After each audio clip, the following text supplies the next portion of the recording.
Vamos a ir al capítulo 18, donde mucha gente ha entendido por un versículo lo siguiente: ¿hay poder en la boca para dar vida o muerte?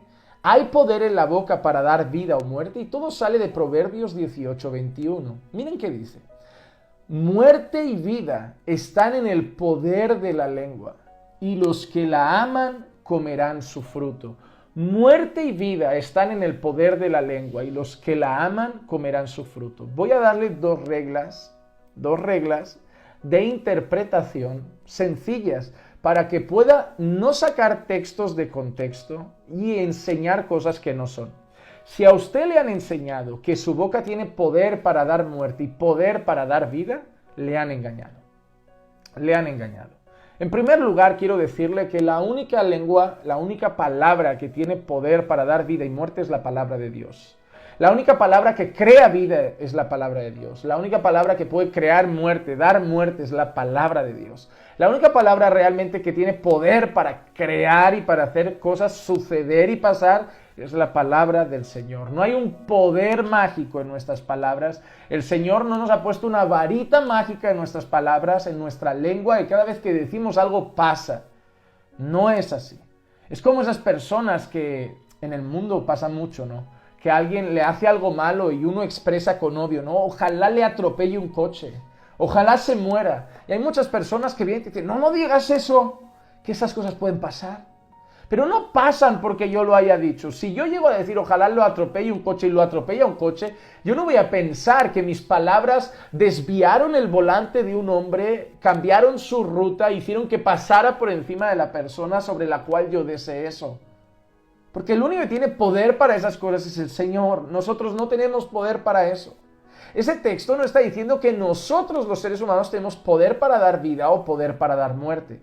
Dice: muerte y vida están en el poder de la lengua, y los que aman comerán su fruto. Entonces vamos a ver dos reglas de interpretación de las Escrituras para entender bien. En primer lugar, tenemos que entender qué tipo de libro, el género que hay, literal, el género, el tipo de libro que estamos leyendo, qué género literario tiene. Nosotros sabemos que estamos ante un libro sapiencial como el libro de Proverbios, un libro que habla de sabiduría, un libro que ofrece consejos, un libro que ofrece principios para la vida. Tenemos que partir de esa base.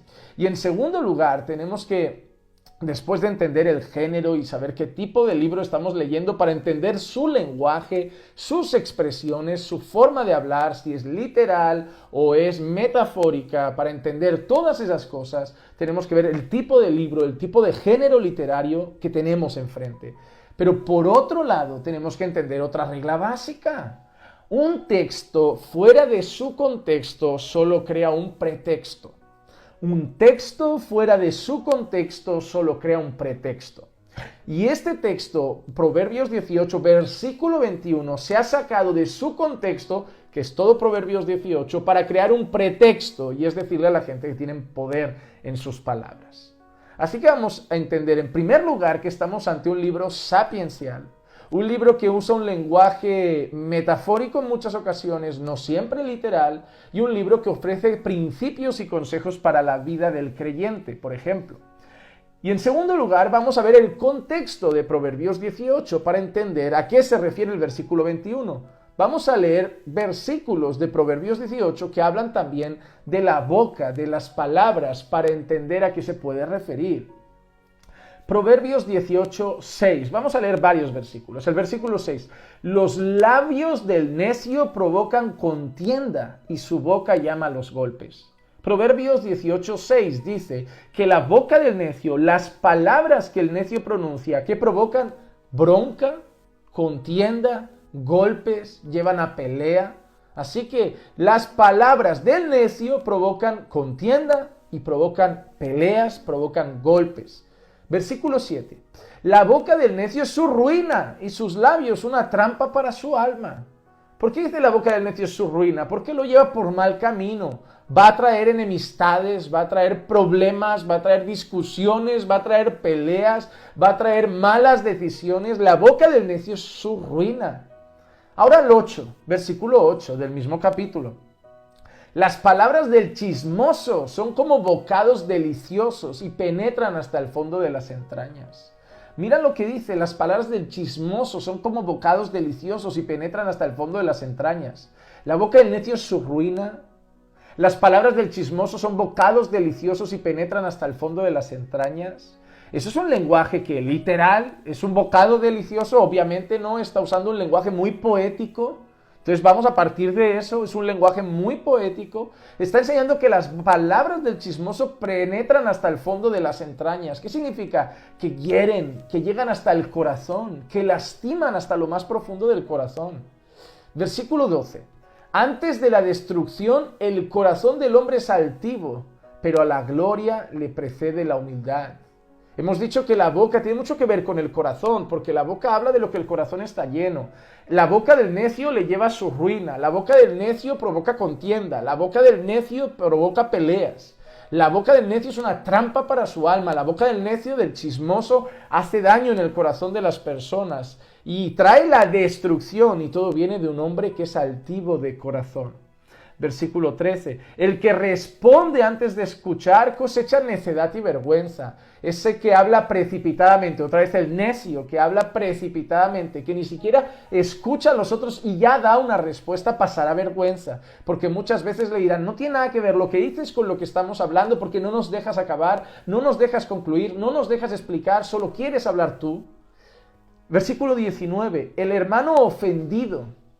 ¿Qué ha hecho el chismoso? ¿Qué ha hecho el necio? ¿Qué ha hecho esa persona imprudente con sus labios? Dice que golpea, que provoca contiendas, que es su ruina, que hace daño al corazón, que hace un montón de cosas negativas con su boca. Llega el versículo 19 y que tenemos el hermano ofendido.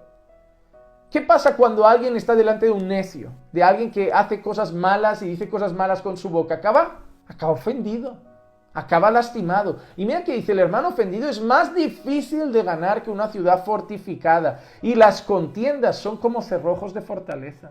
El hermano ofendido es más difícil de ganar que una ciudad fortificada. El hermano ofendido, sí, te va a costar mucho curar esa herida. Te va a costar mucho curar ese golpe al corazón que le has hecho con sus palabras. Te va a costar mucho volver a sanar su corazón.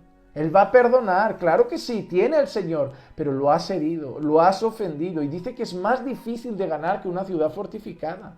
Mira el daño que le han hecho las palabras del necio, mira el daño que le ha hecho el chisme del necio, mira el daño que le han hecho las murmuraciones del necio, mira el daño que le han hecho las conversaciones del necio, que dice que el hermano que se ha ofendido por la boca del necio es más difícil de ganar que una ciudad fortificada. Versículo 20, con el fruto de su boca el hombre sacia su vientre, con el producto de sus labios se saciará. Es decir, que nosotros comeremos del resultado de nuestras palabras. De lo que sembramos con nuestras palabras cosecharemos. Eres una persona chismosa, al final no tendrás amigos, te quedarás solo o andarás con 2 o 3 chismosos más, porque la gente sabrá que eres chismoso, que cuentas las cosas, que hablas de los demás y no te darán confianza y no te contarán nada y no confiarán en ti, perderás todo tu crédito, toda tu reputación. Eres una persona que solo se queja con su boca, la gente no querrá estar contigo, vas a acabar sola o con esos 2 o 3 amargados también y amargadas que solo se quejan de la vida, pero la gente no te va a querer tener cerca porque la gente no quiere estar con personas que viven reclamando y quejándose de todo. Al final comemos del resultado de nuestras palabras. Eres sabio, la gente querrá tenerte cerca, eres una persona que edifica con sus palabras, que trae bien y gracia con sus palabras, la gente te querrá tener cerca y cosecharemos, comeremos del fruto de nuestras palabras. Y ahí llega el versículo 21, muerte y vida están en el poder de la lengua y los que la aman comerán su fruto. Y es ahí cuando Salomón, ¿qué nos está enseñando? ¿Qué nos ha enseñado todo el capítulo? Que las lenguas del necio, la lengua mala, trae golpes, trae contiendas, trae ruina, trae daño al hermano, hace mal. Es decir, que las malas palabras tienen malas consecuencias. Así como las buenas palabras tienen buenas consecuencias. Por eso encierra Salomón el versículo 21 diciendo, muerte y vida están en el poder de la lengua. Es decir, tu lengua puede traerte algo bueno o puede traerte algo malo. Y esa es la enseñanza de Proverbios 18. Pero sacar esto para decir que la lengua tiene poder para dar vida o para dar muerte, es arrancar ese versículo de su contexto. Ese es ser el Jack Destripador de las Escrituras. Es coger un cuchillo, cortar un versículo, sacarlo de ahí y decir, no importa todo lo que ha dicho Salomón, importa lo que yo quiero decir con ese versículo. Por eso no hay nada más peligroso que esas personas que leen un versículo y dicen, a mí aquí el Señor me dice, a mí no me importa lo que a ti te dice el Señor, yo quiero saber lo que el Señor nos dice a todos. Porque la Escritura dice que ninguna profecía, ninguna palabra de las Escrituras es de interpretación personal o de interpretación privada. Es decir, el Señor no ha dado esta palabra para que cada uno entienda lo que le da la gana. ¿Y tú qué entiendes? Ah, pues yo entiendo esto. ¿Y tú qué entiendes? Pues yo entiendo esto. Ah, pues todo vale. No, todo vale, no. El Señor inspiró su palabra para traer un mensaje para su iglesia, para su pueblo. No para traer 2000 mensajes en el mismo versículo, para que cada uno interprete absolutamente lo que le dé la gana. Eso no es así. La Escritura lo dice, que no hay ninguna palabra aquí, ninguna profecía de interpretación privada. Es el mismo mensaje para todos. Así que no se trata de lo que yo entiendo, de lo que tú entiendes o de lo que aquel hombre o aquella mujer entiende. Se trata de lo que dice la Escritura, y por eso es necesario leer bien la Escritura, entender bien la Escritura, escudriñar bien la Escritura, analizar bien la Escritura. ¿Qué palabra es esta? Es Proverbios, Antiguo Testamento, probablemente sea hebreo, ¿verdad? Pocos textos del Antiguo Testamento eran en arameo, así que seguramente será en hebreo. ¿Qué palabra usaba en hebreo originalmente? ¿Significa qué originalmente en hebreo? Vamos a entender esto y en su contexto de qué está hablando Salomón en todo el capítulo 18, porque tendrá que ver una cosa con la otra. Vale, pues si junto esto con esto, su significado, su contexto, su idioma, su género, pues esto entendemos esto. Dios quiere decir esto en su palabra. Perfecto. Pero ¿qué pasa con los vagos, con los perezosos, con los que usan la excusa de a mí me lo dice el Espíritu? El Espíritu ha revelado las Escrituras, ha revelado la palabra. El Espíritu no va guiando la palabra como le da la gana a cada uno. Él inspiró las Escrituras. El Espíritu Santo reveló las Escrituras. Así que el Espíritu Santo ha querido decir algo en las Escrituras, no a cada uno. No hay que interpretar las Escrituras según yo pienso. Hay que interpretar las Escrituras según lo que Dios quiso revelar y el autor dejó plasmado en ese texto.